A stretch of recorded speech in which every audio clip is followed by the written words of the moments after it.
박철민 동무의 처남이 중국과 밀거래를 했다는 첩보가 있습니다. 일가족 전체를 조사해야 합니다.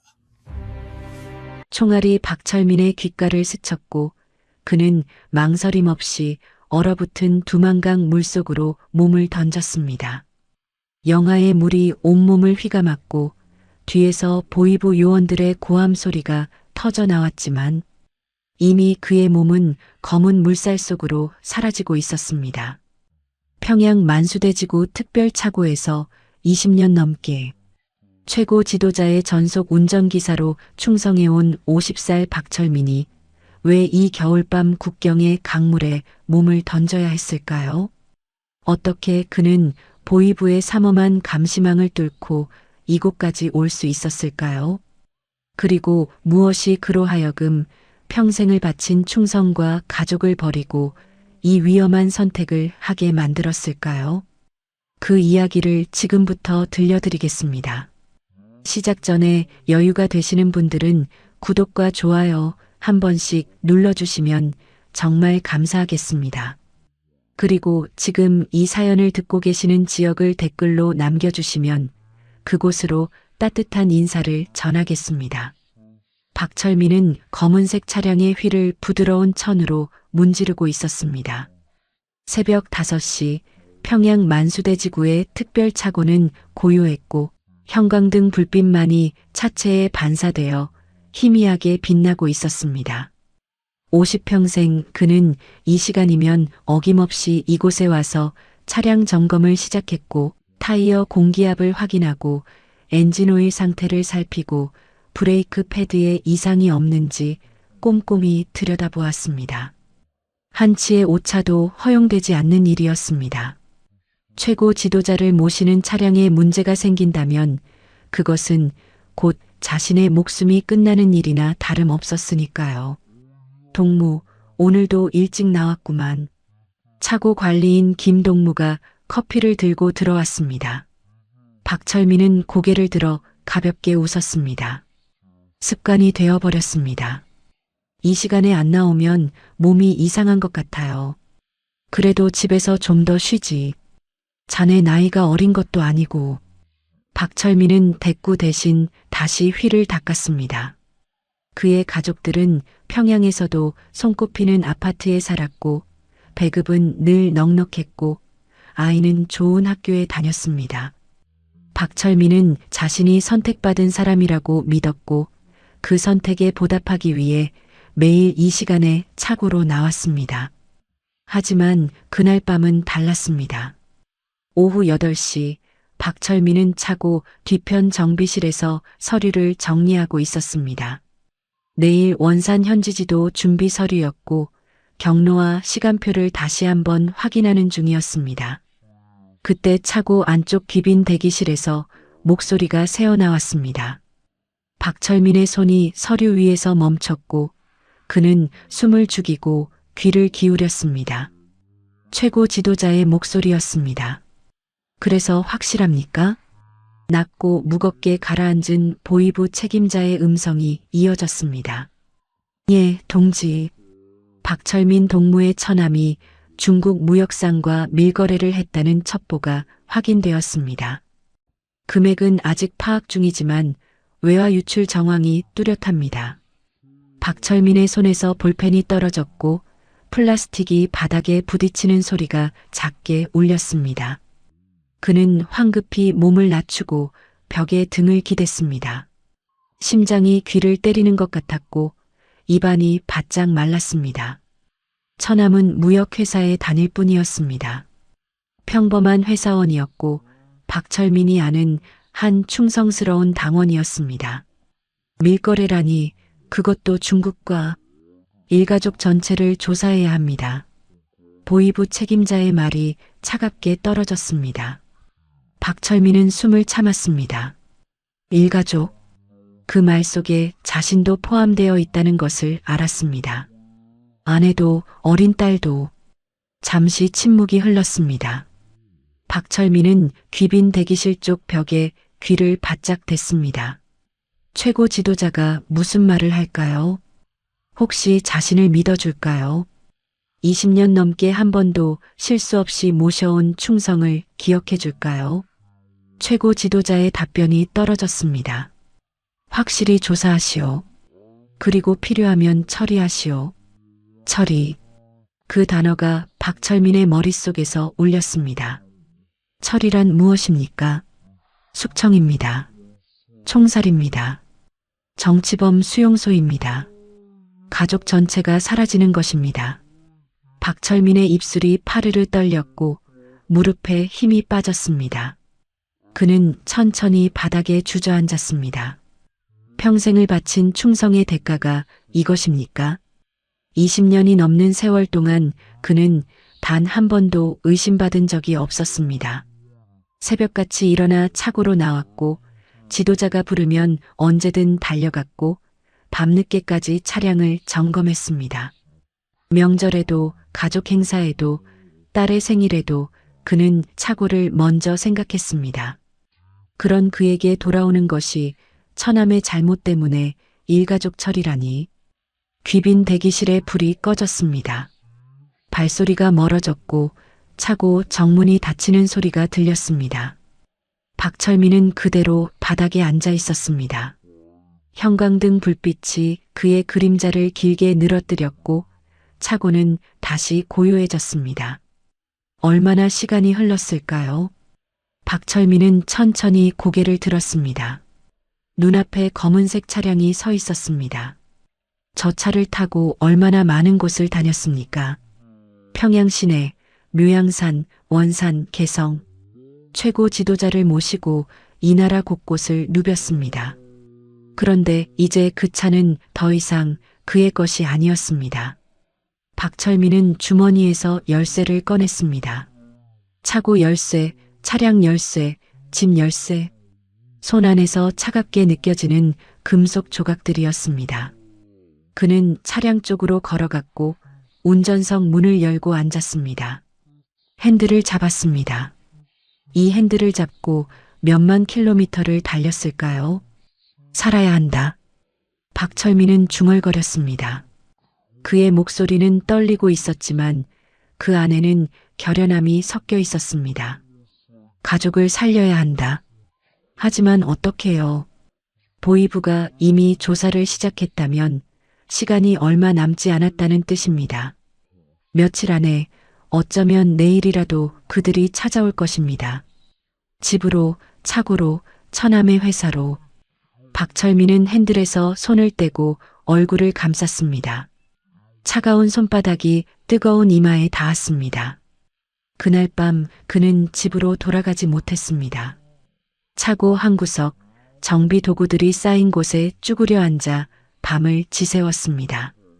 창문으로 새벽빛이 스며들 때까지 그는 한 가지 생각만 되뇌었습니다. 살아야 한다. 어떻게든 살아남아야 한다. 다음 날 아침 박철민은 평소와 똑같은 표정으로 차고 정문을 열고 들어갔습니다. 세수도 하지 못한 얼굴이었지만 다행히 차고에 비치된 세면도구로 간단히 씻을 수 있었고 여벌 유니폼으로 갈아입으니 겉으로는 평소와 다를 바 없어 보였습니다. 하지만 그의 손은 미세하게 떨리고 있었고 핸들을 잡을 때마다 어젯밤 들었던 그 목소리가 귓가에 맴돌았습니다. 확실히 조사하시오. 그리고 필요하면 처리하시오. 오전 8시 최고 지도자가 차에 올랐습니다. 박철민은 뒷좌석 문을 정중하게 열었고 지도자가 앉자 조용히 문을 닫았습니다. 평소처럼 운전석에 앉았고 시동을 걸었고 백미러로 뒷좌석을 확인했습니다. 지도자는 서류 뭉치를 펼쳐놓고 뭔가를 읽고 있었습니다. 박철민은 그 모습을 보았습니다. 어젯밤 그 차가운 목소리로 자신의 가족을 처리하라고 명령한 사람이 지금 저렇게 평온하게 서류를 보고 있습니다. 차가 당 중앙청사를 향해 출발했습니다. 평양 시내 도로는 한산했고 신호등마다 교통정리 여성들이 손을 들어 경례했습니다. 박철민은 핸들을 꽉 쥐었습니다. 손에서 땀이 났지만 표정만큼은 평온을 유지했습니다. 충성스러운 운전기사. 아무것도 모르는 척. 어젯밤에 일 따위는 없었던 것처럼. 당 중앙청사 앞에 차가 멈춰 섰습니다. 지도자가 내렸고 경호원들이 따라 들어갔고 박철민은 차 안에 혼자 남았습니다. 엔진을 끄자 갑자기 고요해졌습니다. 박철민은 핸들에 이마를 기댔습니다. 숨이 가빠졌습니다. 가슴이 조여왔습니다. 정신 차려. 그는 스스로에게 말했습니다. 지금 무너지면 끝이야.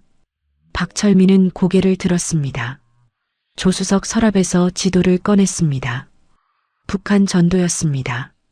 손가락으로 평양에서 원산까지의 경로를 따라갔습니다. 동해안. 그곳에서 북상하면 함경북도입니다. 회령, 온성, 그리고 두만강. 일주일 후면 원산 현지 지도가 예정되어 있었습니다. 그날이 유일한 기회일 것입니다. 하지만 문제가 있었습니다. 보이부가 이미 움직이기 시작했다면 일주일이라는 시간이 남아 있을까요? 박철민은 지도를 접었습니다. 생각할수록 답이 나오지 않았지만 지금 할 수 있는 건 준비뿐이었습니다. 사흘이 지났습니다.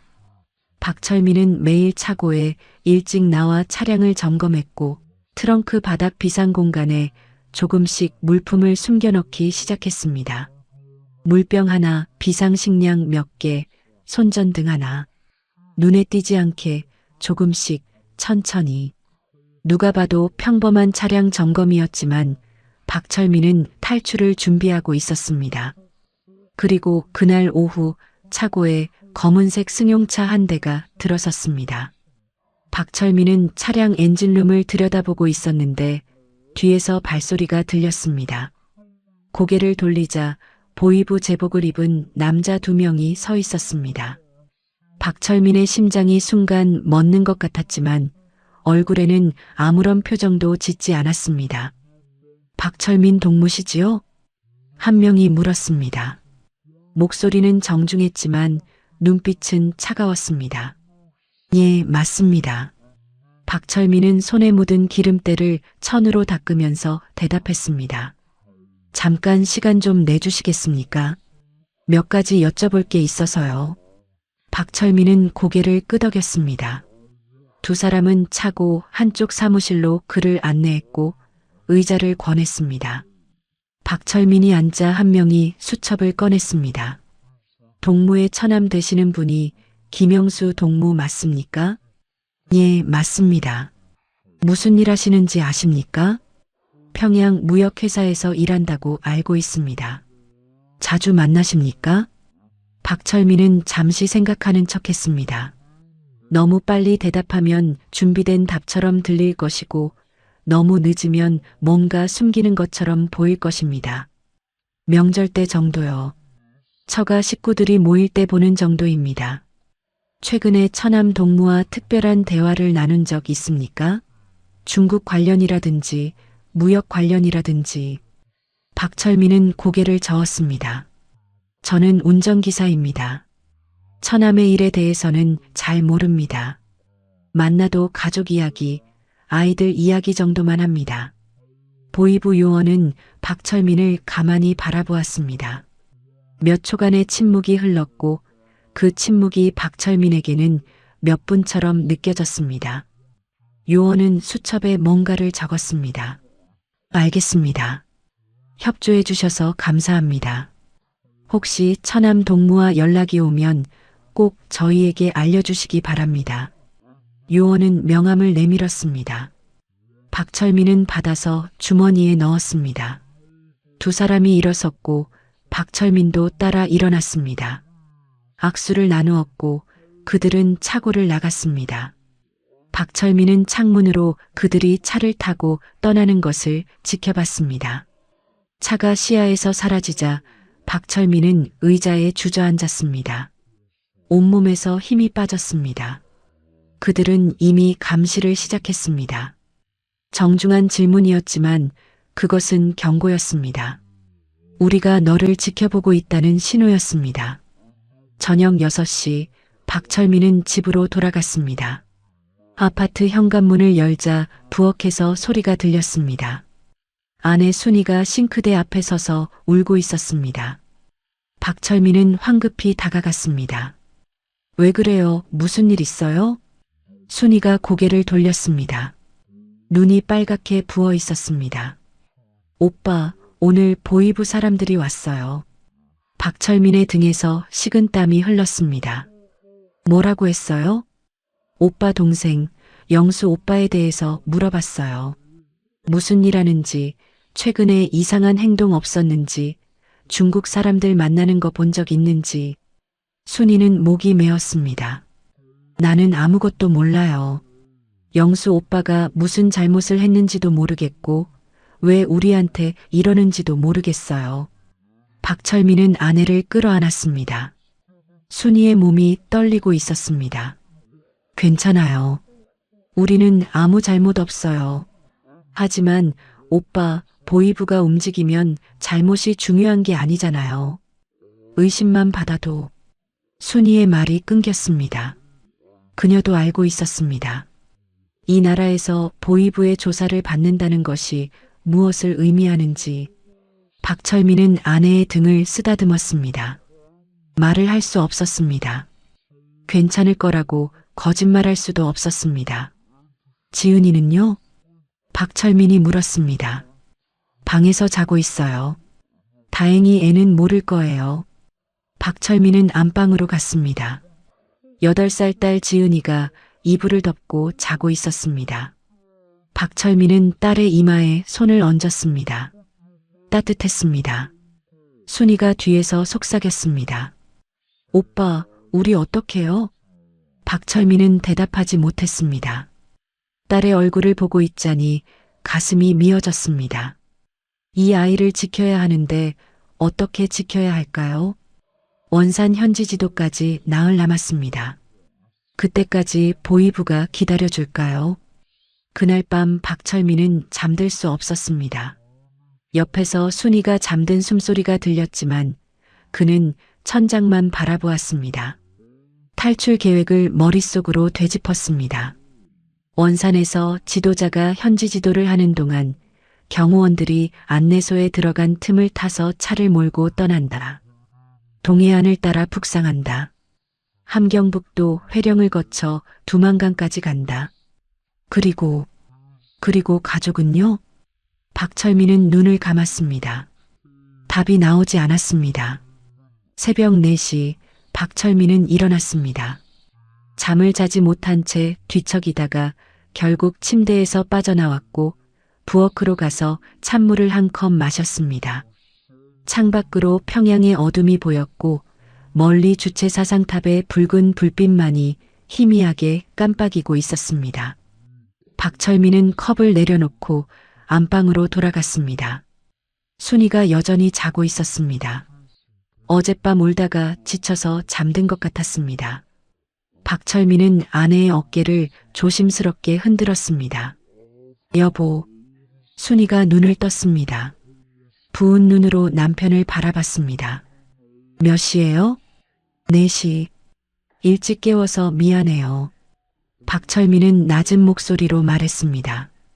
당신하고 지은이 시골 친척 집으로 좀 가 있어요.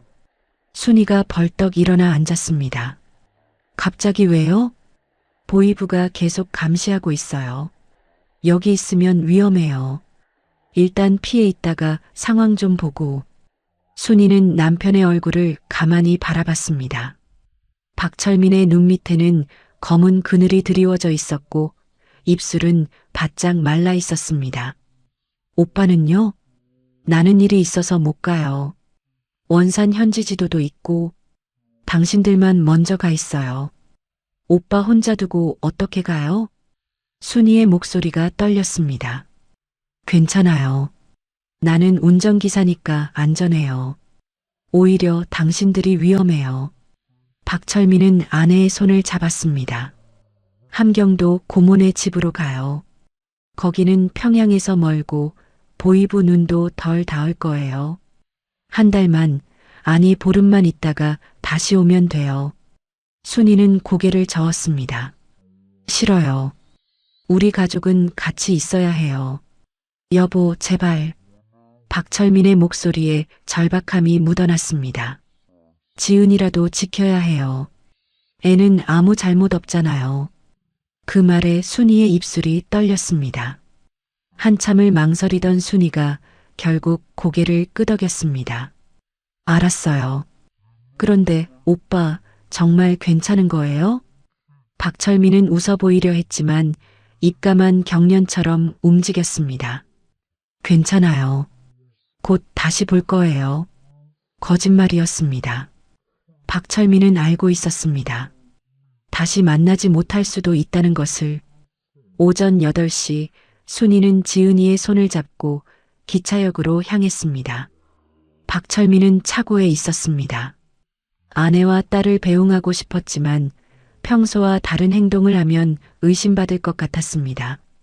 그는 차량 엔진을 점검하는 척하면서 시계를 계속 확인했습니다. 8시 30분. 지금쯤 기차역에 도착했을 것입니다. 9시. 표를 끊고 있을 것입니다. 9시 20분. 기차가 출발할 시간입니다. 9시 40분. 차고 사무실 전화가 울렸습니다. 박철민은 렌치를 내려놓고 사무실로 들어갔습니다. 수화기를 들었습니다. 여보세요. 철민아. 함경도 고모부의 목소리였습니다. 하지만 평소와 달리 떨리고 있었습니다. 예, 고모부님. 순이가. 고모부의 말이 끊겼습니다. 박철민의 손에서 힘이 빠졌습니다. 순이가 어쨌는데요? 기차역에서 보이부에 붙잡혔다. 수화기가 손에서 미끄러졌습니다. 떨어지는 수화기를 겨우 붙잡았지만 귓가에 제대로 대지 못했습니다. 뭐라고요? 역 개찰구에서 신분증 검사하는데 보이부 사람들이 와서 순이를 데려갔어. 지은이는 역 대합실에 남겨두고. 내가 지금 지은이 데리고 있다. 박철민은 벽에 기댔습니다. 다리에서 힘이 빠졌습니다. 지은이는 괜찮아요? 울고 있어. 엄마 찾는다고. 철민아, 대체 무슨 일이냐? 박철민은 대답할 수 없었습니다. 목구멍이 막힌 것 같았습니다. 지은이 좀 부탁드려요. 제가 곧 데리러 갈게요. 거짓말이었습니다. 데리러 갈 수 없다는 것을 알고 있었습니다. 고모부에게 전화를 끊었다고 말하고 수화기를 내려놓았습니다. 박철민은 그 자리에 주저앉았습니다. 순이가 잡혔습니다. 기차역에서 보이부에 체포되었습니다. 그들은 이미 알고 있었습니다. 박철민의 가족이 도망칠 것이라는 것을. 역에서 기다리고 있었던 것입니다. 박철민은 주먹으로 바닥을 내리쳤습니다. 시멘트 바닥이 손등을 긁었고 피가 났지만 아프지 않았습니다. 아니, 아팠지만 마음의 고통에 비하면 아무것도 아니었습니다. 젠장. 박철민은 중얼거렸습니다. 젠장, 젠장, 젠장. 순이는 지금 어디 있을까요? 보이부 조사실일까요? 구금시설일까요? 그녀는 무슨 말을 들었을까요? 무슨 질문을 받았을까요? 박철민은 고개를 감쌌습니다. 생각하고 싶지 않았습니다. 하지만 머릿속에서 상상이 펼쳐졌습니다. 차가운 신문실, 강한 조명, 보이부 요원들의 차가운 눈빛, 그리고 딸 지은이는 고모분의 집에 있습니다. 엄마를 찾으며 울고 있을 것입니다. 8살 아이가 무슨 죄가 있습니까? 박철민은 일어섰습니다. 차고 밖으로 뛰쳐나갔습니다. 기차역으로 가야 할 것 같았습니다. 순이를 찾아야 할 것 같았습니다. 하지만 차고 정문에서 멈춰섰습니다. 가면 어떻게 됩니까? 보이부에 자수하는 것과 다를 바 없습니다. 그리고 순이를 구할 수 있습니까? 아니, 구할 수 없습니다. 오히려 자신까지 잡혀서 일가족 모두 끝나는 것입니다. 박철민은 그 자리에 서서 하늘을 올려다봤습니다. 회색 구름이 평양 상공을 덮고 있었습니다. 눈이 올 것 같은 하늘이었습니다. 박철민은 천천히 차고로 돌아왔습니다. 발걸음이 무거웠습니다. 몸이 천근만근 같았습니다. 차고 안으로 들어섰습니다. 검은색 차량이 여전히 그 자리에 서 있었습니다. 박철민은 차량 옆으로 걸어가서 보닛에 손을 얹었습니다. 차가운 금속 표면이 손바닥에 닿았습니다. 그는 천천히 주먹을 쥐었습니다. 미안해, 순이야. 그의 목소리가 떨렸습니다. 미안해. 하지만 눈물은 나오지 않았습니다. 이미 눈물이 마른 것 같았습니다. 대신 분노만 남았습니다. 이 체제, 이 나라, 평생을 충성한 대가로 가족을 빼앗아가는 이 모든 것에 대한 분노. 박철민은 차고 구석으로 갔습니다. 공구함을 열었습니다. 트렁크에 숨길 물품들을 꺼냈습니다. 물병, 비상식량, 손전등, 예비 연료통. 하나씩 차량 트렁크 비상 공간에 넣었습니다. 손놀림이 기계적이었습니다. 감정을 차단한 채 움직였습니다. 원산 현지 지도까지 이틀 남았습니다. 이제 선택의 여지가 없었습니다. 순이를 구할 방법도 없고 지은이를 데려갈 방법도 없었습니다. 보이부는 이미 그의 가족을 인질로 잡았습니다. 박철민이 도망치면 가족이 대신 죽습니다. 하지만 남아있어도 어차피 모두 죽습니다. 그렇다면 할 수 있는 일은 단 하나였습니다. 살아남는 것. 살아남아서 이 진실을 세상에 알리는 것. 평생을 충성했던 운전기사가 왜 반역자가 되어야 했는지, 무고한 가족이 어떻게 희생되었는지, 이 체제가 얼마나 잔인한지. 박철민은 트렁크를 닫았습니다. 손등에 묻은 피를 천으로 닦았습니다. 그리고 운전석에 앉았습니다. 핸들을 잡았습니다. 백미러에 비친 자신의 얼굴을 봤습니다. 눈빛이 달라져 있었습니다.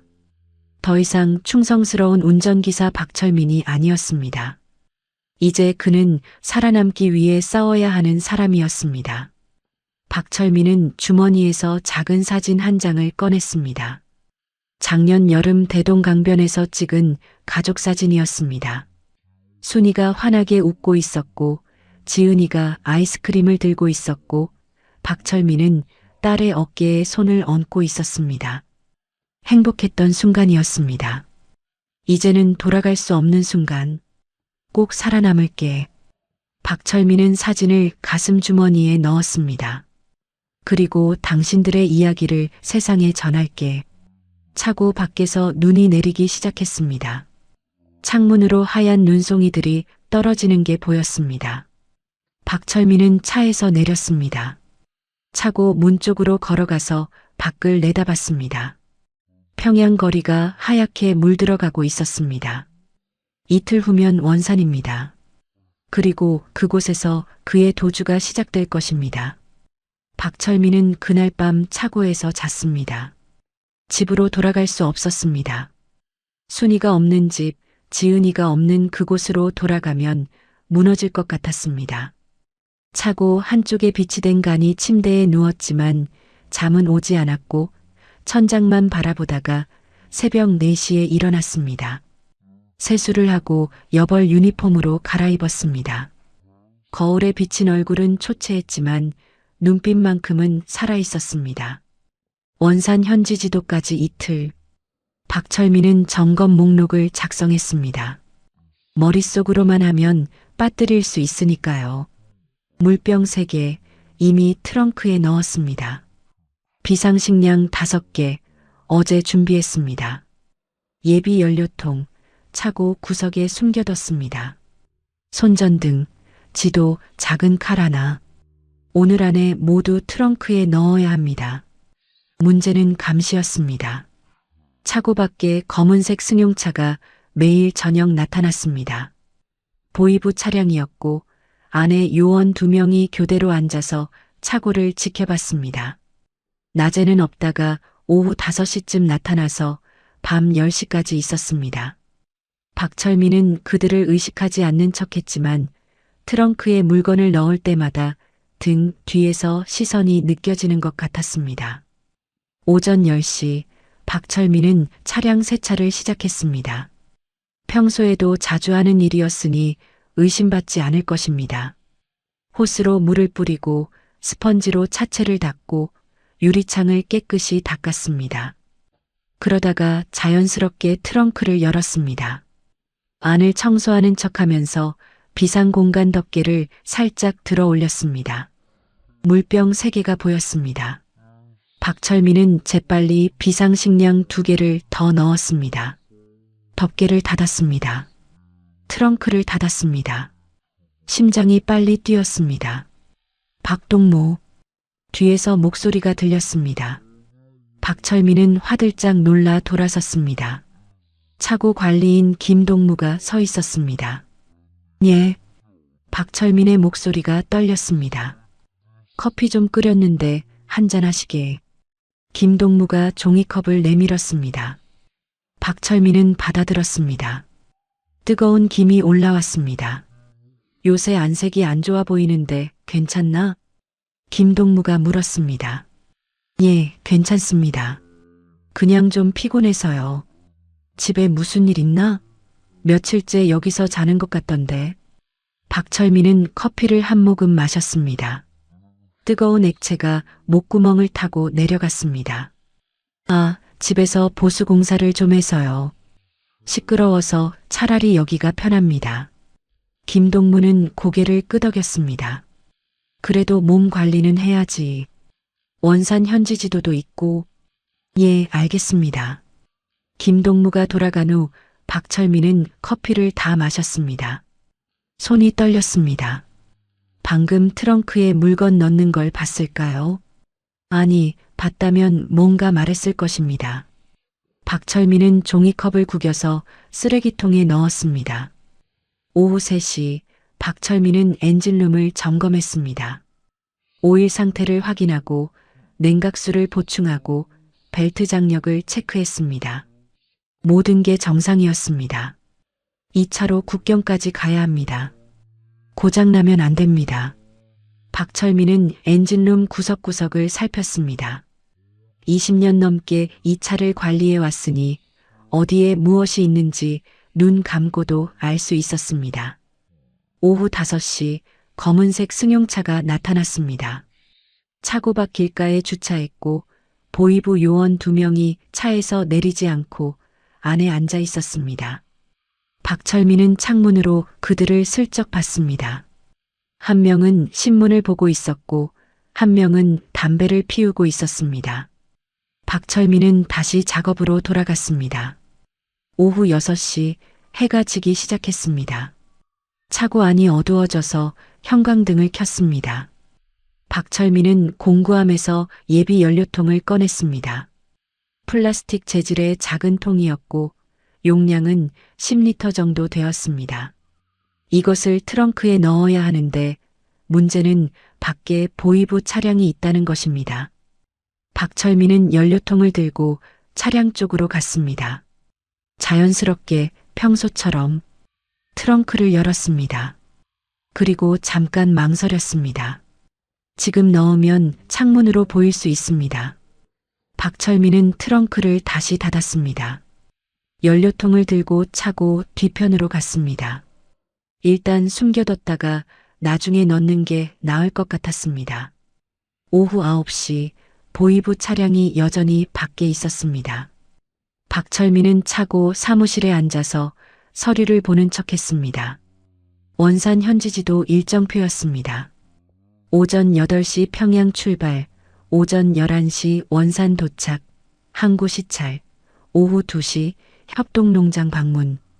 박철민은 농장 부분에 빨간 펜으로 동그라미를 쳤습니다. 바로 여기서 도주가 시작될 것입니다.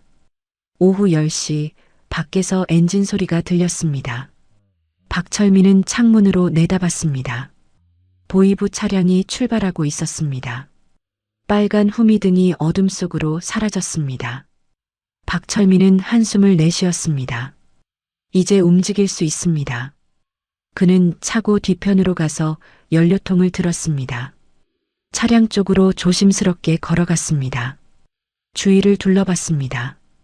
아무도 없었습니다. 트렁크를 열었습니다. 비상공간 덮개를 들어 올렸습니다. 연료통을 넣었습니다.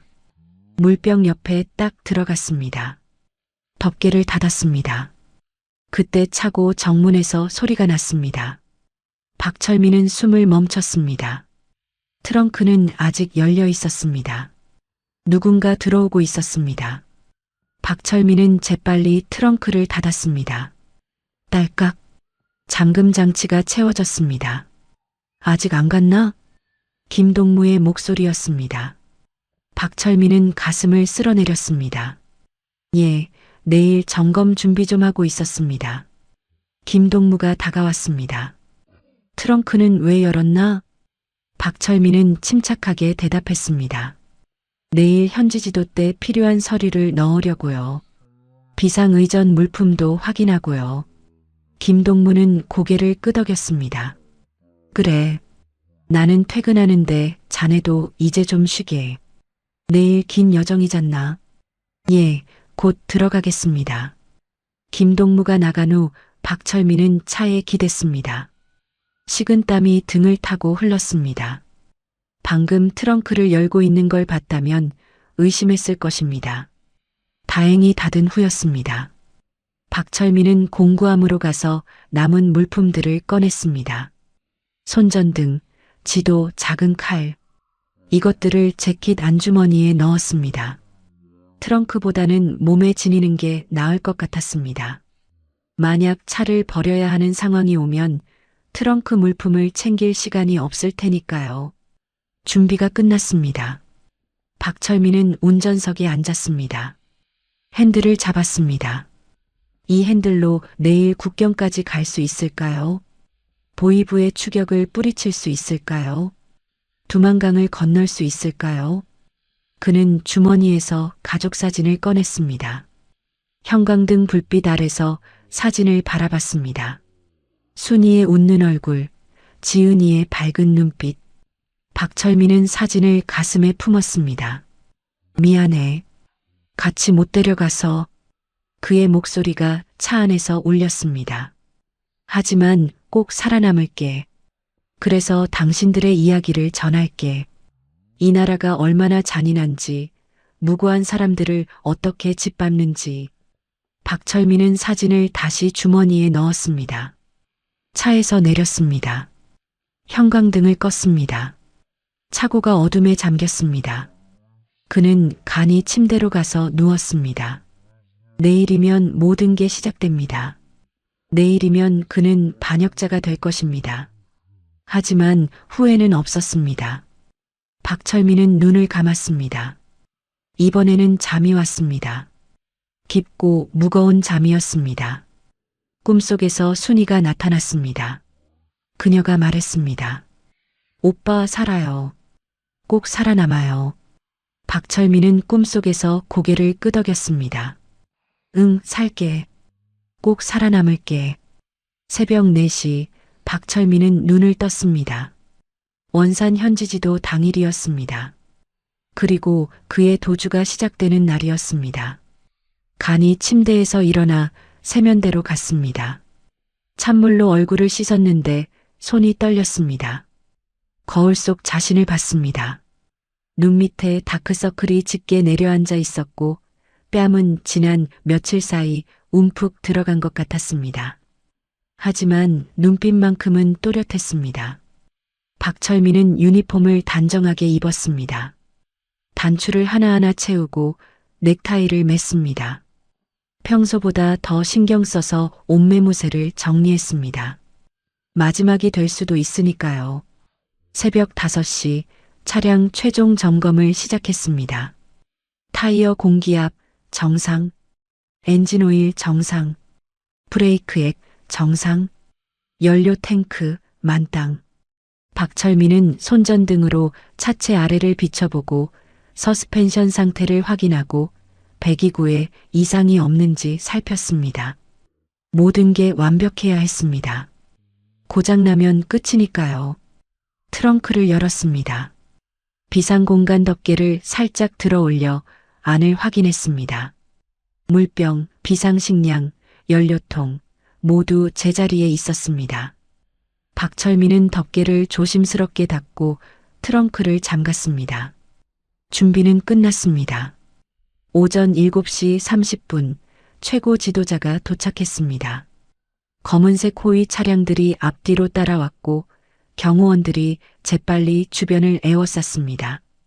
박철민은 차고 밖으로 나가서 정중하게 경례했습니다. 지도자가 차에 다가왔고 박철민은 뒷좌석 문을 열었습니다. 원산까지 안전하게 부탁하네. 지도자가 말했습니다. 박철민은 고개를 숙였습니다. 예, 동지. 안전하게 모시겠습니다. 마지막 거짓말이었습니다. 안전하게 모시는 게 아니라 안전하게 탈출할 계획이니까요. 지도자가 앉자 박철민은 문을 닫았습니다. 운전석으로 돌아가서 앉았습니다. 시동을 걸었습니다. 엔진이 부드럽게 돌아갔습니다. 오전 8시 차량 행렬이 평양을 출발했습니다. 앞에 경호 차량 2대, 뒤에 수행 차량 3대. 박철민이 모는 차는 행렬의 중심이었습니다. 도로는 미리 통제되어 있었고 신호등은 모두 녹색으로 바뀌었고 교통정리원들이 경례하며 길을 열어줬습니다. 평양 시내를 빠져나와 원산 방향 고속도로에 진입했습니다. 창밖으론 겨울 들판이 펼쳐졌습니다. 눈이 쌓인 논밭, 앙상한 나무들, 멀리 보이는 산. 박철민은 핸들을 잡고 전방을 응시했습니다. 백미러로 뒷좌석을 슬쩍 봤습니다. 지도자는 서류를 보고 있었습니다. 경호 책임자가 옆에 앉아 있었습니다. 박철민의 머릿속에서 계획이 되풀이되었습니다. 원산 항구 시찰 후 협동농장으로 이동. 지도자와 경호원들이 안내소에 들어가는 순간 시동을 걸고 출발. 동해안을 따라 북상. 함경북도로. 두만강으로. 하지만 만약 실패하면요. 만약 경호원들이 먼저 알아채면요. 만약 차단기를 뚫지 못하면요. 박철민은 고개를 저었습니다. 생각하지 말아야 했습니다. 지금은 오직 운전에만 집중해야 했습니다. 오전 11시 원산에 도착했습니다. 동해 바다가 보였습니다. 푸른 물결이 햇빛에 반짝이고 있었습니다. 차량 행렬은 항구로 향했고 지도자는 새로 건설된 부두시설을 둘러봤습니다. 박철민은 차 옆에서 대기했습니다. 경호원들이 사방을 에워싸고 있었습니다. 1시간 후 항구 시찰이 끝났습니다. 지도자가 다시 차에 올랐고 행렬은 협동농장으로 출발했습니다. 원산 시내를 빠져나와 해안도로를 따라 북쪽으로 올라갔습니다. 바다는 여전히 오른쪽에 있었고 왼쪽으론 산이 이어졌습니다. 오후 1시 40분 협동농장에 도착했습니다. 입구에 현수막이 걸려 있었습니다. 위대한 지도자, 동지의 현지 지도를 열렬히 환영합니다. 농장 관계자들이 줄지어 서서 박수를 쳤습니다. 차량 행렬이 농장 안으로 들어갔습니다. 안내소 앞에 차가 멈춰 섰습니다. 박철민은 뒷좌석 문을 열었습니다. 지도자가 내렸고 농장 지배인이 다가와 인사했습니다. 경호원들이 지도자 주변을 에워쌌습니다. 박철민은 차 옆에 섰습니다. 심장이 빠르게 뛰었습니다. 안으로 들어가시지요. 따뜻한 차를 준비했습니다. 농장 지배인이 말했습니다. 지도자가 고개를 끄덕였고 안내소 쪽으로 걸어갔습니다. 경호원 넷이 따라갔습니다. 경호 책임자도 함께 들어갔습니다. 박철민은 숨을 참았습니다. 안내소 문이 닫혔습니다. 밖에 경호원 한 명만 남았습니다. 그는 안내소 입구를 바라보고 서 있었습니다. 박철민 쪽은 보지 않고 있었습니다. 이때였습니다. 지금이 아니면 기회가 없었습니다. 박철민은 천천히 운전석 문을 열었습니다. 삐거. 경호원이 고개를 돌렸습니다. 뭐 하십니까? 박철민은 침착하게 대답했습니다. 차량 상태 점검하려고요. 엔진에서 소리가 좀 나는 것 같아서요. 경호원은 고개를 끄덕이고 다시 안내소 쪽을 봤습니다. 박철민은 운전석에 올라탔습니다. 문을 조용히 닫았습니다. 시동키에 손을 얹었습니다. 손이 떨렸습니다. 박철민은 심호흡을 했습니다. 순이야, 지은아. 그는 중얼거렸습니다. 미안해. 시동을 걸었습니다. 엔진이 깨어났습니다. 경호원이 다시 고개를 돌렸습니다. 박철민은 기어를 드라이브에 넣었습니다. 엑셀러레이터를 밟았습니다. 차가 앞으로 튀어나갔습니다. 어디 가십니까? 경호원이 소리쳤습니다. 손을 들어 제지했습니다. 하지만 박철민은 멈추지 않았습니다. 핸들을 꺾어서 안내소를 돌아 농장 정문 쪽으로 향했습니다. 뒤에서 고함 소리가 들렸습니다. 차를 세워. 박철민, 당장 차를 세우지 못해. 안내소 문이 벌컥 열렸습니다. 경호원들이 뛰쳐나왔습니다. 한 명이 권총을 꺼냈습니다. 하지만 차는 이미 100m를 달렸습니다. 박철민은 속도를 높였습니다. 시속 60, 70, 80. 농장 건물들이 옆으로 빠르게 지나갔습니다. 정문이 보였습니다. 차단기가 내려와 있었습니다. 경비병 2명이 초소에서 뛰쳐나왔습니다. 한 명이 손을 들어 정지 신호를 보냈습니다. 차를 세우시오. 박철민은 엑셀러레이터를 더 밟았습니다. 시속 90, 차단기까지 50m. 경비병이 총을 들었습니다. 정지, 쏘겠소. 30m. 박철민은 핸들을 꽉 쥐었습니다. 20m. 경비병이 옆으로 비켰습니다. 10m. 차단기가 눈앞에 있었습니다. 쾅! 차가 차단기를 들이받았습니다. 플라스틱과 금속이 부서지는 소리가 요란했습니다. 차단기 파편이 공중으로 튀었습니다. 앞유리에 금이 갔습니다. 하지만 차는 멈추지 않았습니다. 정문을 뚫고 도로로 빠져나갔습니다. 뒤에서 총성이 울렸습니다.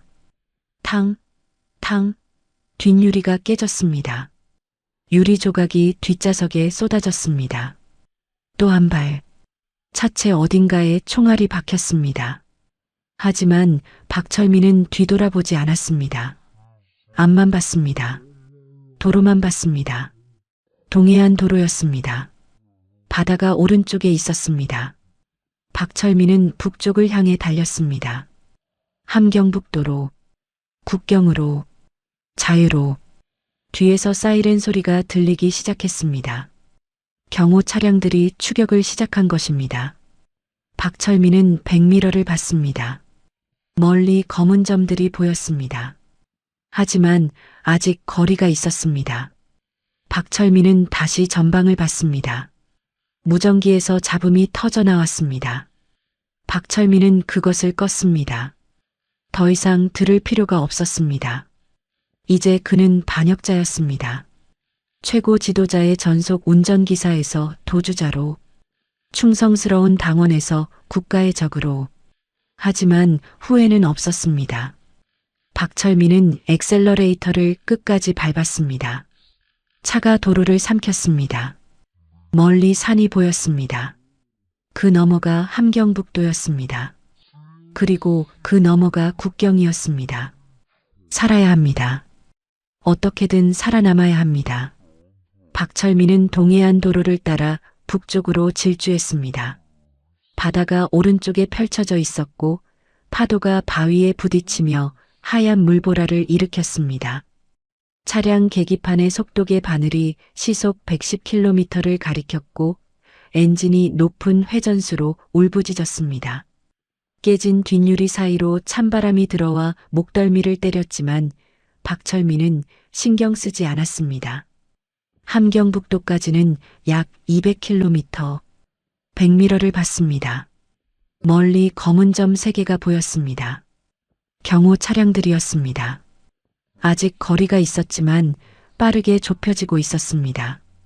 박철민은 다시 전방을 응시했습니다. 도로는 해안선을 따라 구불구불 이어졌고 왼쪽으론 산자락이 가파르게 솟아 있었습니다. 갑자기 무전기에서 잡음이 터져 나왔습니다. 지지직. 박철민은 무전기를 받습니다. 꺼야 할까요? 하지만 손이 핸들에서 떨어지지 않았습니다. 잡음이 멈추고 목소리가 들렸습니다. 보이부 중앙지휘소의 음성이었습니다. 전부서 비상. 전부서 비상. 차갑고 기계적인 목소리였습니다. 최고 지도자 전속 차량이 탈취되었다.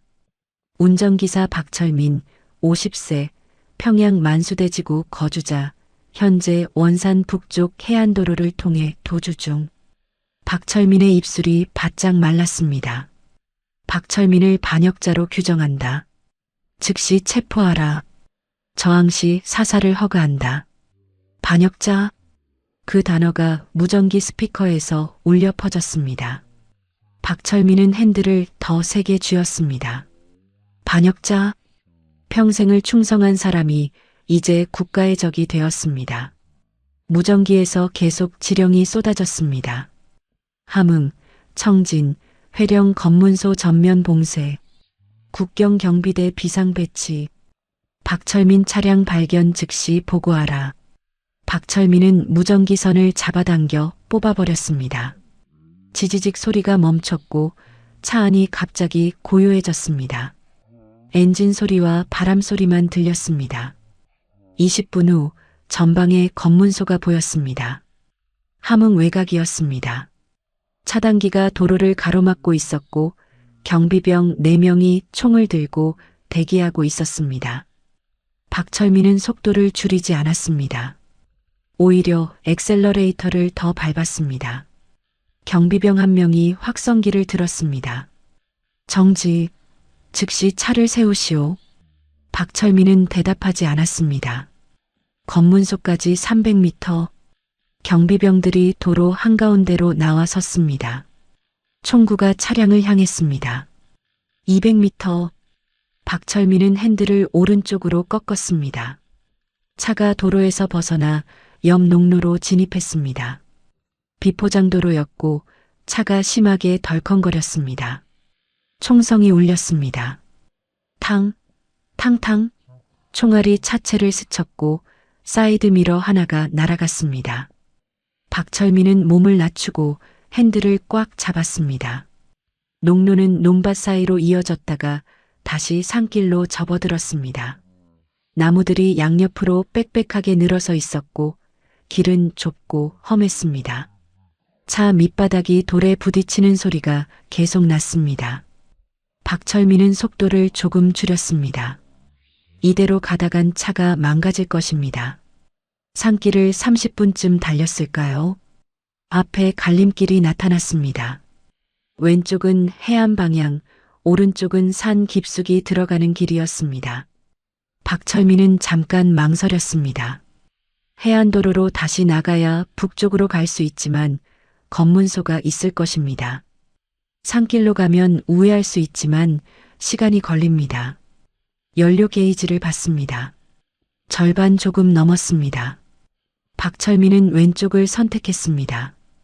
해안도로로 가야 했습니다. 시간이 없었습니다. 10분 후 다시 해안도로에 합류했습니다. 박철민은 북쪽을 향해 달렸습니다. 함흥을 지나 청진 방향이었습니다. 바다는 여전히 오른쪽에 있었고 해는 서쪽으로 기울기 시작했습니다. 오후 4시쯤 되었을 것입니다. 무전기는 뽑아버렸지만 추격은 계속되고 있었습니다. 100m의 검은 점들이 다시 나타났습니다. 이번에는 더 많았습니다. 5, 6대 지역 보안소 차량들까지 합류한 것 같았습니다. 박철민은 이를 악물었습니다. 앞에서 갑자기 트럭 한 대가 나타났습니다. 느리게 가고 있었습니다. 박철민은 경적을 울렸습니다. 빵! 트럭이 비켜주지 않았습니다. 좁은 도로에서 추월할 공간이 없었습니다. 박철민은 다시 경적을 울렸습니다. 빵빵! 트럭 운전사가 백미러로 뒤를 보더니 놀란 표정을 지었습니다. 최고 지도자의 차량 번호판을 본 것입니다. 트럭이 급히 길 한쪽으로 비켜섰습니다. 박철민은 그 옆을 스쳐 지나갔습니다. 백미러로 트럭을 봤습니다. 트럭 운전사가 차에서 내려 경례하고 있었습니다. 하지만 곧 뒤따라오는 추격 차량들을 보게 될 것입니다. 해가 점점 낮아졌습니다. 그림자가 길어졌고 하늘이 주황빛으로 물들었습니다.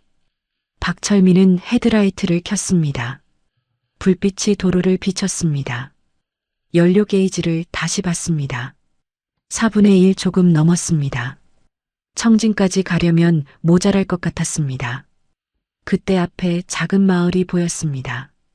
어촌 마을이었습니다. 박철민은 속도를 줄였습니다. 마을을 지나가는데 길가에 주유소 같은 게 보였습니다. 아니, 주유소라기보다는 연료 보급소에 가까웠습니다. 낡은 펌프 하나와 작은 창고가 전부였습니다. 박철민은 차를 세웠습니다. 시동을 끄지 않고 밖으로 뛰어내렸습니다. 창고로 달려갔습니다. 문이 잠겨 있었습니다. 박철민은 어깨로 문을 들이받았습니다. 쾅! 문이 부서졌습니다. 안으로 들어가니 연료통 몇 개가 쌓여 있었습니다. 하나를 집어들었습니다. 무거웠습니다. 가득 차 있는 것 같았습니다. 차로 달려가서 주유구를 열었습니다. 연료를 부었습니다. 휘발유 냄새가 코를 찔렀습니다. 손이 떨려서 연료가 옆으로 흘렀습니다. 박철민은 신경 쓰지 않고 계속 부었습니다. 연료통이 비었습니다. 박철민은 통을 던지고 운전석으로 뛰어 올랐습니다. 시동을 걸었습니다. 차가 다시 움직였습니다. 마을을 빠져나올 때 뒤를 봤습니다. 멀리 헤드라이트 불빛들이 보였습니다. 추격대가 점점 가까워지고 있었습니다. 밤이 되었습니다. 도로 위엔 박철민의 차와 추격 차량들만 달리고 있었습니다. 별이 하늘에 떠올랐습니다. 박철민은 계속 북쪽으로 향했습니다. 청진을 지나 회령으로, 회령을 지나 온성으로, 그리고 두만강으로. 하지만 연료가 문제였습니다. 게이지 바늘이 다시 내려가고 있었습니다. 아까 연료를 넣었는데도 말입니다. 어디선가 새고 있는 것 같았습니다. 아까 총에 맞았을 때 연료 탱크가 손상되었을 가능성이 있었습니다. 박철민은 입술을 깨물었습니다. 두만강까지 갈 수 있을까요? 연료가 바닥나면 어떻게 해야 할까요? 걸어서 가야 할까요? 추격대를 어떻게 따돌릴까요? 질문들이 머릿속을 맴돌았지만 답은 없었습니다. 박철민은 그저 핸들을 잡고 전진할 뿐이었습니다. 앞으로, 계속 앞으로, 두만강을 향해, 자유를 향해. 뒤에서 사이렌 소리가 점점 가까워졌습니다. 헤드라이트 불빛이 백미러에 가득 찼습니다. 박철민은 엑셀러레이터를 끝까지 밟았습니다. 엔진이 비명을 질렀습니다. 차는 어둠 속을 가르며 달렸습니다. 함경북도 국경까지 100km, 연료는 빨간 선 가까이, 추격대는 500m 뒤, 시간과의 싸움이었습니다. 밤 10시 박철민의 차는 국경 지역 산길을 타고 올라가고 있었습니다. 도로는 더 이상 포장되어 있지 않았고 자갈과 흙이 뒤섞인 비탈길이었습니다. 차가 심하게 흔들렸고 핸들이 손 안에서 떨렸습니다. 헤드라이트 불빛이 앞의 어둠을 겨우 밝힐 뿐이었습니다.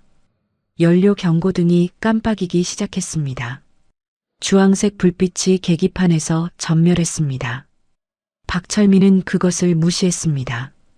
멈출 수 없었습니다. 뒤에서 추격대의 헤드라이트가 산길을 비추고 있었습니다. 거리는 300m로 좁혀졌습니다. 갑자기 엔진에서 이상한 소리가 났습니다. 딸그러. 출력이 떨어졌습니다. 박철민은 엑셀러레이터를 밟았지만 차는 예전만큼 빠르게 나가지 않았습니다. 연료가 바닥나고 있었습니다. 제발. 박철민은 중얼거렸습니다. 조금만 더 가자. 차는 천천히 속도를 잃어가면서도 계속 전진했습니다. 산길이 끝나고 평지가 나타났습니다. 멀리 검은 성 같은 게 보였습니다. 두만강이었습니다. 달빛이 물 위에 반사되어 희미하게 빛났습니다. 박철민의 가슴이 뛰었습니다. 거기였습니다. 저 강만 건너면 중국이었습니다. 자유였습니다. 그는 핸들을 강 쪽으로 틀었습니다. 차가 언덕을 내려가기 시작했습니다. 엔진이 꺼졌습니다. 갑자기 모든 소리가 사라졌습니다. 엔진음, 진동 모두 멈췄습니다. 차는 관성으로 굴러갔지만 점점 느려졌습니다. 박철민은 시동을 다시 걸려고 했습니다. 키를 돌렸습니다. 끽. 시동이 걸리지 않았습니다. 다시 돌렸습니다.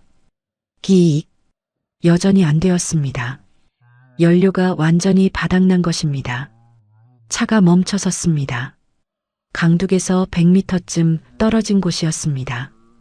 박철민은 차에서 뛰어내렸습니다. 뒤를 돌아봤습니다. 산길에서 헤드라이트 불빛들이 내려오고 있었습니다. 추격되었습니다. 1분이면 여기 도착할 것입니다. 박철민은 트렁크로 달려갔습니다.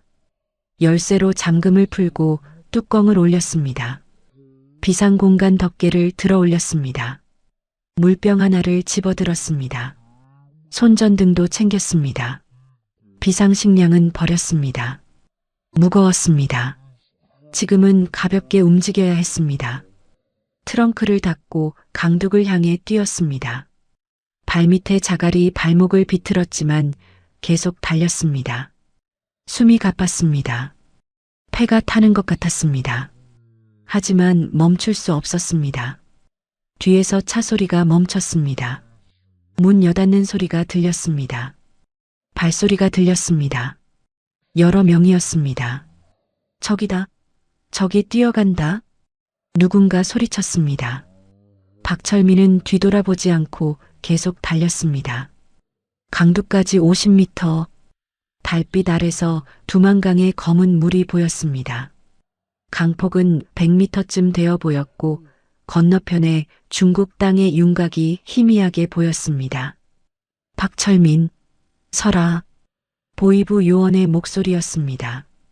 박철민은 멈추지 않았습니다. 40m. 손전등 불빛이 그의 등을 비쳤습니다. 그림자가 길게 늘어났습니다. 서지 않으면 쏜다.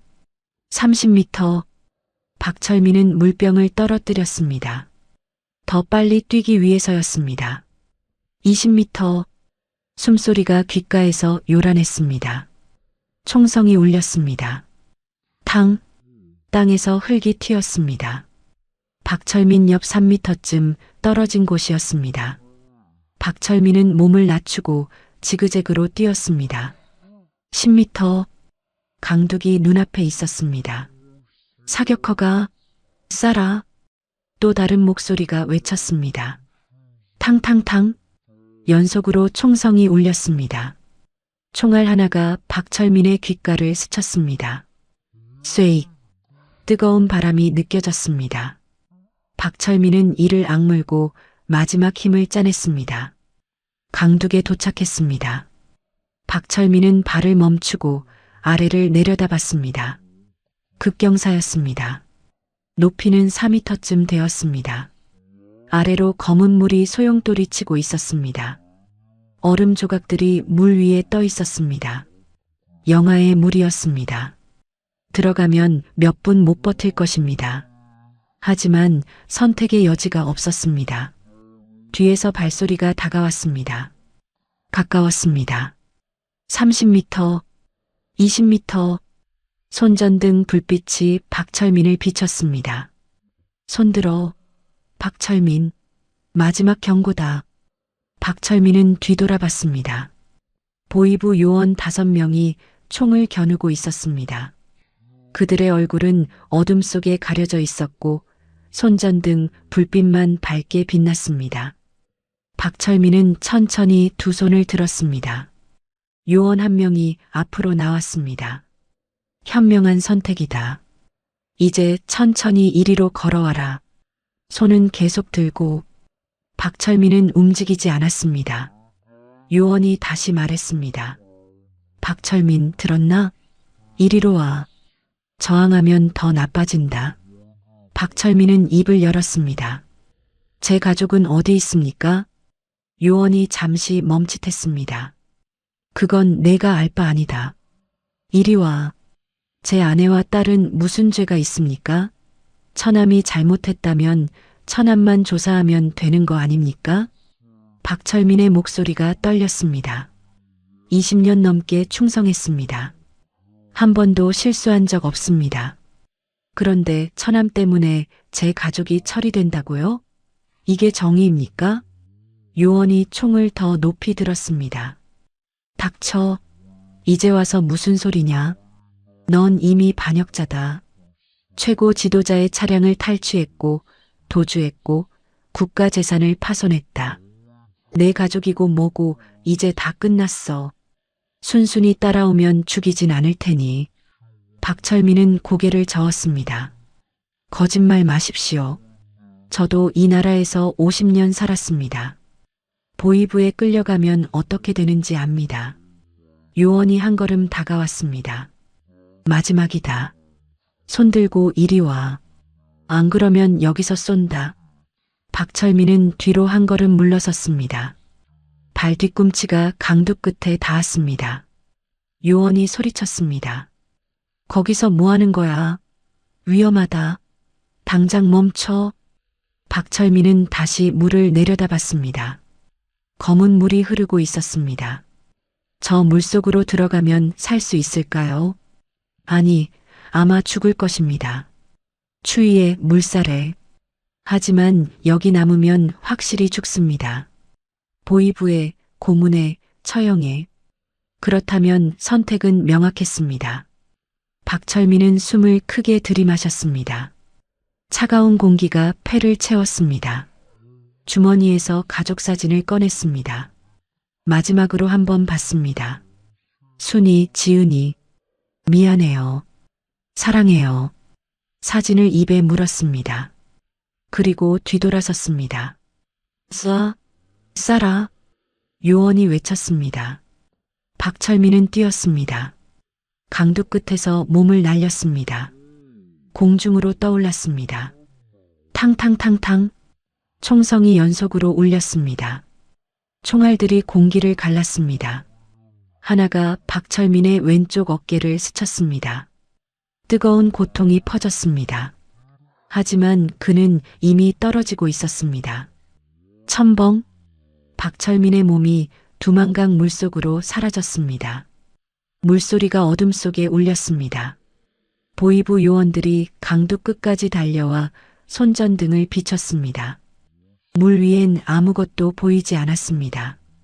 물결만 일렁였고 얼음 조각들이 천천히 떠내려갔습니다. 못 봤어? 한 요원이 물었습니다. 안 보여. 물속으로 들어갔어. 저 물에 들어갔으면 죽었다. 영하 20도인데. 요원들은 잠시 물을 바라보다가 무전기를 꺼냈습니다. 중앙, 이쪽 국경 3지점.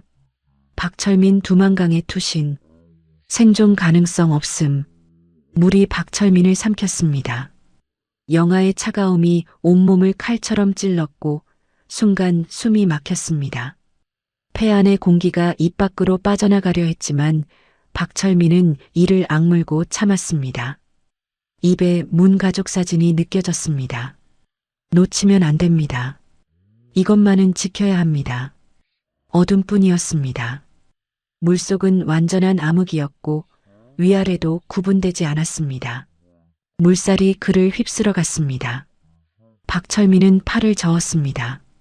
어디로 가야 할까요? 어느 쪽이 중국일까요?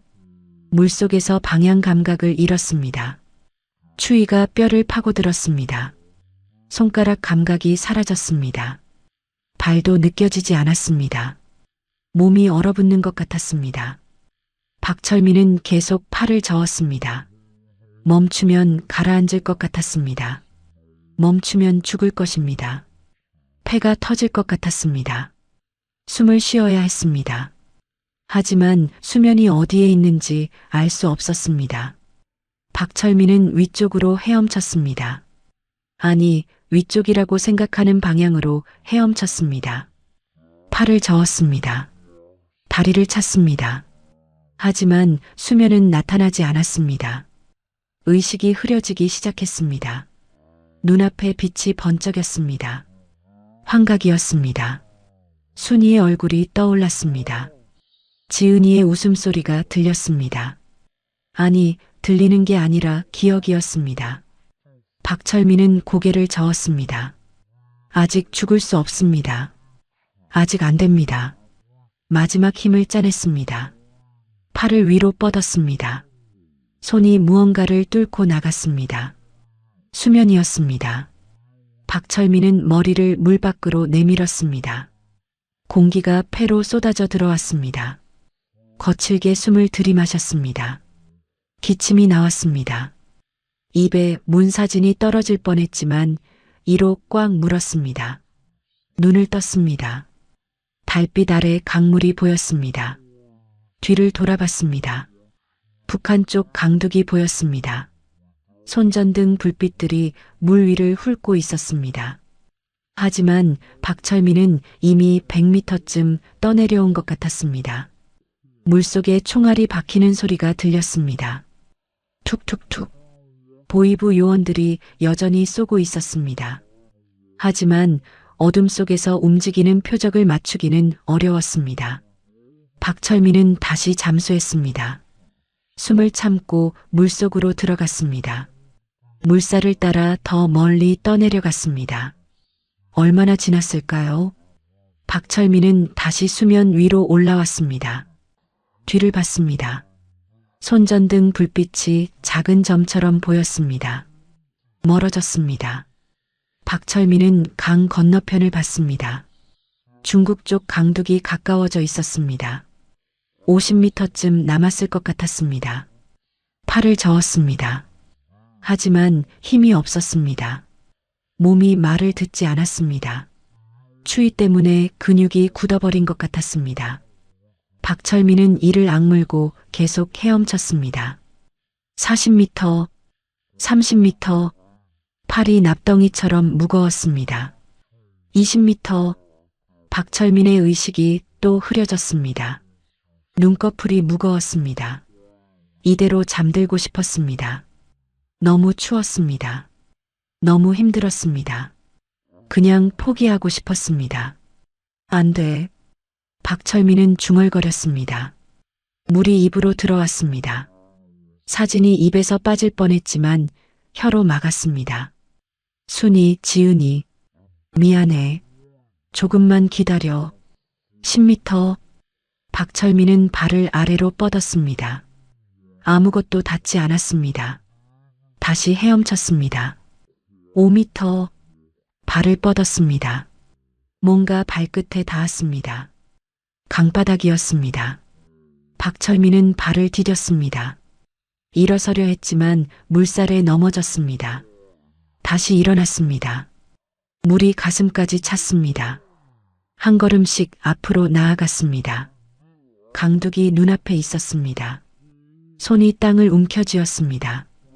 진흙이었습니다. 차가운 진흙이 손가락 사이로 빠져나갔습니다. 박철민은 온 힘을 다해 몸을 끌어올렸습니다. 무릎이 땅에 닿았습니다. 강둑으로 기어 올라갔습니다. 한 걸음, 또 한 걸음. 마침내 물에서 빠져나왔습니다. 중국 땅이었습니다. 박철민은 그 자리에 쓰러졌습니다. 얼굴이 진흙 위에 눌렸습니다. 숨을 헐떡였습니다. 온몸이 떨렸습니다. 추위 때문인지 안도 때문인지 알 수 없었습니다. 입에서 사진을 꺼냈습니다. 젖어서 흐물흐물해진 사진이었지만 형체는 남아 있었습니다. 박철민은 사진을 가슴에 꼭 안았습니다. 뒤에서 목소리가 들렸습니다. 강 건너편에서였습니다. 못 찾았어? 아니, 안 보여. 떠내려갔나? 이 추위에 살았을 리 없어. 시체는 내일 찾으면 돼. 발소리가 멀어졌습니다. 차 시동 거는 소리가 들렸습니다. 엔진음이 점점 작아졌습니다. 고요해졌습니다. 강물 소리만 들렸습니다. 박철민은 천천히 고개를 들었습니다. 하늘을 봤습니다. 별이 보였습니다. 같은 별인데 다른 나라였습니다. 북한이 아니라 중국이었습니다. 박철민은 땅을 움켜쥐었습니다. 이 땅은 더 이상 보이부가 지배하는 땅이 아니었습니다. 살았다. 그의 목소리가 떨렸습니다. 살았어. 하지만 기쁨은 잠깐이었습니다. 추위가 다시 몰려왔습니다. 젖은 옷이 얼기 시작했습니다. 머리카락에서 물이 얼음으로 변했습니다. 여기서 이대로 있으면 동사할 것입니다. 움직여야 했습니다. 박철민은 일어섰습니다. 다리가 후들거렸습니다. 비틀거리면서도 앞으로 걸었습니다. 강둑을 올라가니 숲이 나타났습니다. 나무들이 빽빽하게 서 있었습니다. 박철민은 숲속으로 들어갔습니다. 나뭇가지들이 얼굴을 긁었지만 신경 쓰지 않았습니다. 10분쯤 걸었을까요? 박철민은 큰 나무 뒤에 숨었습니다. 주저앉아서 등을 나무줄기에 기댔습니다. 온몸이 떨렸습니다.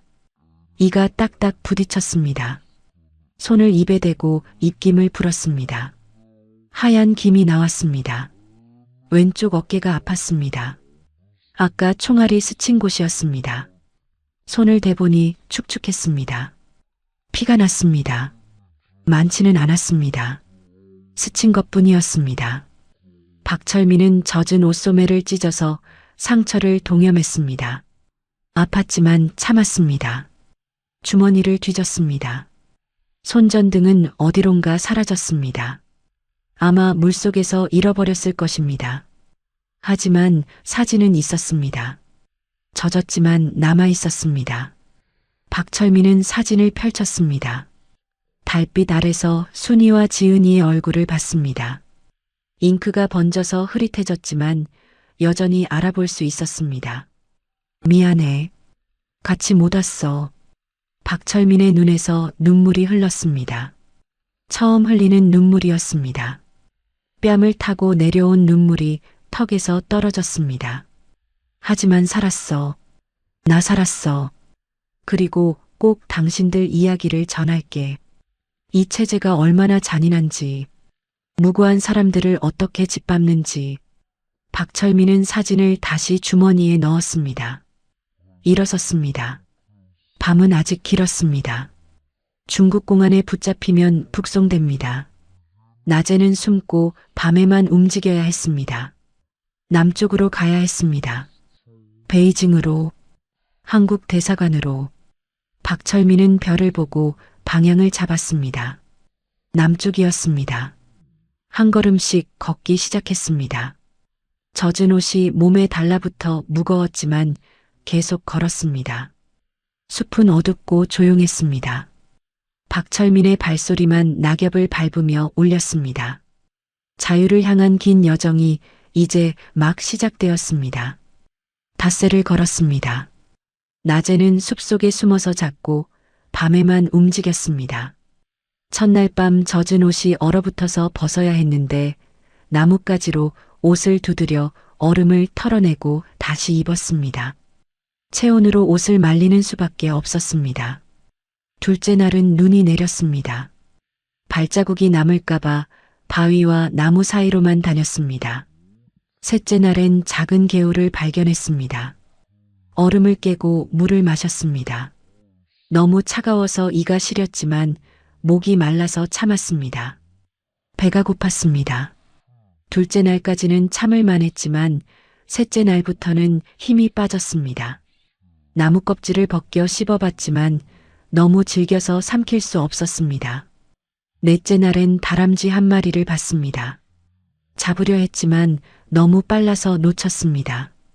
박철민은 그 자리에 주저앉아서 하늘을 봤습니다. 구름이 빠르게 흘러갔습니다. 이대로 굶어 죽는 건 아닐까 생각했습니다. 하지만 일어났습니다. 계속 걸었습니다. 남쪽으로, 계속 남쪽으로. 별을 보고 방향을 잡았습니다. 북두칠성, 북극성. 학교에서 배운 게 도움이 되었습니다. 발에 물집이 생겼고 터진 물집에서 피가 났지만 멈출 수 없었습니다. 다섯째 날 새벽 박철민은 숲 가장자리에 도착했습니다. 나무들 사이로 불빛이 보였습니다. 마을이었습니다. 박철민은 조심스럽게 다가갔습니다. 멀리서 마을을 관찰했습니다. 집들이 10여 채 모여 있었고 굴뚝에서 연기가 올라왔습니다. 간판 하나가 보였습니다. 한글이었습니다. 연변식당. 조선족 마을이었습니다. 박철민의 가슴이 뛰었습니다. 조선족이라면 도와줄까요? 아니면 공안에 신고할까요? 알 수 없었습니다. 하지만 선택의 여지가 없었습니다. 이대로는 굶어 죽을 것입니다. 해가 뜨기 시작했습니다. 마을에 사람들이 나타났습니다. 박철민은 마을 외곽으로 돌아갔습니다. 집들 뒤편에 헛간 같은 건물이 보였습니다. 주위를 살피고 헛간으로 다가갔습니다. 문을 열었습니다. 삐걱. 안은 어두웠고 농기구들이 쌓여 있었습니다. 박철민은 안으로 들어가서 구석에 숨었습니다. 집더미 뒤에 몸을 숨기고 눈을 감았습니다. 얼마나 지났을까요? 박철민은 피곤에 지쳐 잠들었습니다.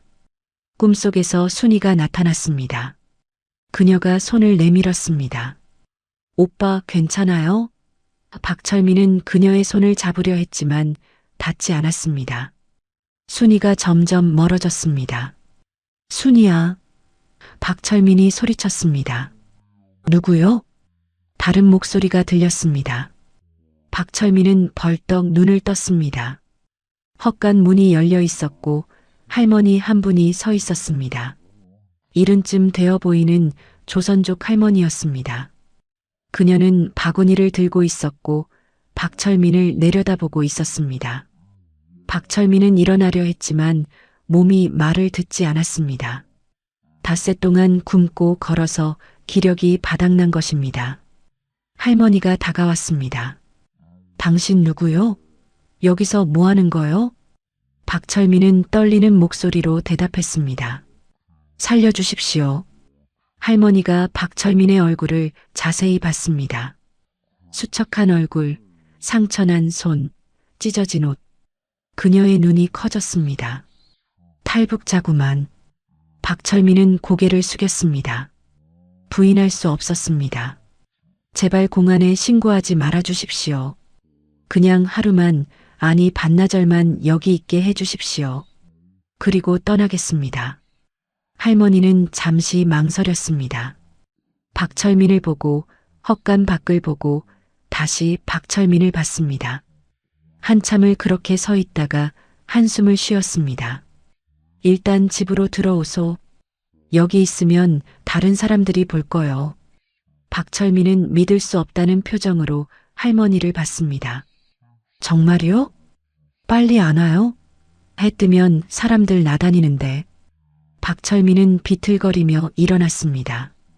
할머니가 그의 팔을 붙잡아 지탱해 줬습니다. 둘이 헛간을 나와서 집 뒤편으로 갔습니다. 할머니는 뒷문을 열고 박철민을 안으로 들였습니다. 따뜻한 공기가 얼굴을 감쌌습니다. 난로가 켜져 있었습니다. 여기 앉으소.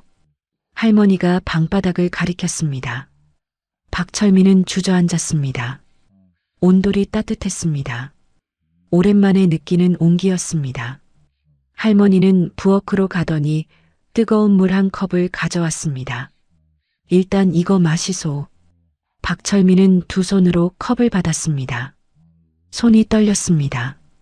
한 모금 마셨습니다. 뜨거운 물이 목구멍을 타고 내려갔습니다. 눈물이 났습니다. 박철민은 고개를 숙이고 울었습니다. 감사합니다. 정말 감사합니다. 할머니는 아무 말 없이 지켜보다가 다시 부엌으로 갔습니다. 냄비에서 무언가를 퍼서 그릇에 담아왔습니다. 죽이었습니다. 천천히 먹으소. 급하게 먹으면 토해요. 박철민은 숟가락을 들었습니다. 손이 떨려서 죽이 흘렀지만 입으로 가져갔습니다. 따뜻한 죽이 입안에 퍼졌습니다. 오랜만에 먹는 음식이었습니다. 박철민은 천천히 씹었습니다. 삼켰습니다. 또 한 숟가락 떠서 입에 넣었습니다. 그릇을 비웠습니다. 할머니가 물었습니다. 더 먹을 수 있소? 박철민은 고개를 저었습니다. 아니요. 이것만으로도 충분합니다. 정말 감사합니다. 할머니는 빈 그릇을 가져가고 다시 앉았습니다. 어디서 왔소? 평양에서 왔습니다. 왜 넘어왔소? 박철민은 잠시 망설였습니다. 얼마나 말해야 할까요? 할머니는 기다렸습니다. 박철민은 천천히 말했습니다. 처남이 밀거래 혐의를 받았습니다. 저는 아무 잘못 없었지만 일가족이 조사 대상이 되었습니다. 아내는 기차역에서 체포되었고 딸은 친척 집에 남겨졌습니다. 저는 최고 지도자의 운전기사였는데 도망쳤습니다. 할머니의 눈이 커졌습니다. 최고 지도자 운전기사? 예. 그런 사람이 어떻게 여기까지 왔소? 박철민은 두만강에 뛰어든 이야기, 닷새 동안 걸어온 이야기를 짧게 말했습니다. 할머니는 고개를 끄덕이며 들었습니다. 대단하구만. 보통 사람은 못해요. 저도 어떻게 살았는지 모르겠습니다. 할머니는 한참을 박철민을 보다가 말했습니다. 여기서 사흘 쉬소. 몸 좀 추스르고 그 다음에 베이징까지 갈 수 있게 도와주마. 박철민은 믿을 수 없다는 표정을 지었습니다. 왜 저를 도와주시는 겁니까? 할머니는 창밖을 봤습니다. 나도 옛날에 북에서 넘어온 사람이요. 6.25 때 가족 다 잃고 혼자 넘어왔지. 중국 사람 만나서 결혼하고 여기서 살았소. 남편도 죽고 혼자 사는데 당신 보니 옛날 내 모습 같더라고. 박철민은 고개를 숙였습니다.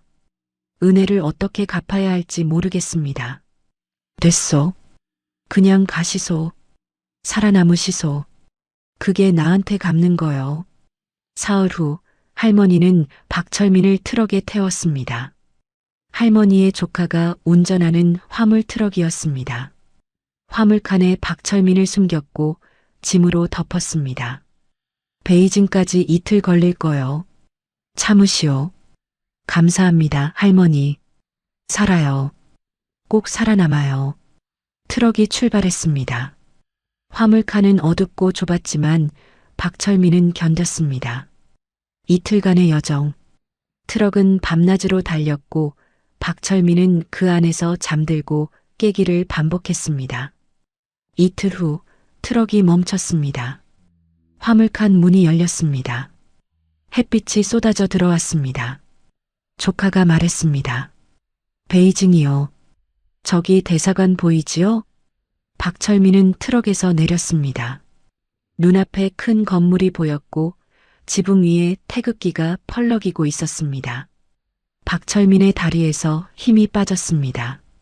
그 자리에 주저앉았습니다. 드디어 도착했습니다. 조카가 박철민의 어깨를 두드렸습니다. 일어나세요. 저기 정문으로 들어가야죠. 박철민은 고개를 끄덕였습니다. 천천히 일어섰습니다. 대사관 정문까지 100m쯤 되었습니다. 박철민은 한 걸음씩 걸었습니다. 발이 무거웠습니다. 긴장 때문이었을까요? 아니면 안도 때문이었을까요? 50m, 30m, 정문 앞 경비원이 박철민을 봤습니다. 어디서 오셨습니까? 경비원이 한국어로 물었습니다. 박철민은 떨리는 목소리로 대답했습니다. 북한에서 왔습니다.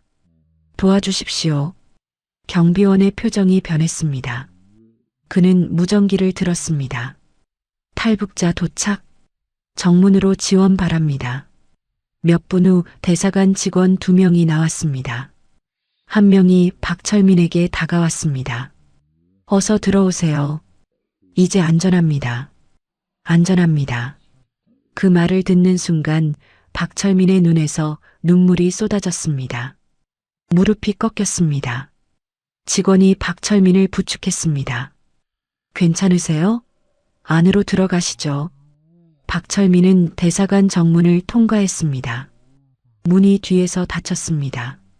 그 소리가 마치 과거와의 단절처럼 들렸습니다. 북한, 평양, 차고, 최고 지도자, 보위부, 모든 것이 이제 문 저편에 남았습니다. 남한에 정착한 지 1년이 지났습니다. 박철민은 서울 외곽의 작은 원룸에 살았습니다. 방 한 칸, 화장실 하나. 창문으로 서울 야경이 보였습니다. 처음 이곳에 왔을 때 모든 게 낯설었습니다. 너무 많은 불빛, 너무 많은 소음, 너무 많은 선택. 슈퍼마켓에 가면 라면만 수십 종류였고 커피 한 잔 사려 해도 메뉴가 수십 가지였습니다. 박철민은 그럴 때마다 멈춰 섰습니다.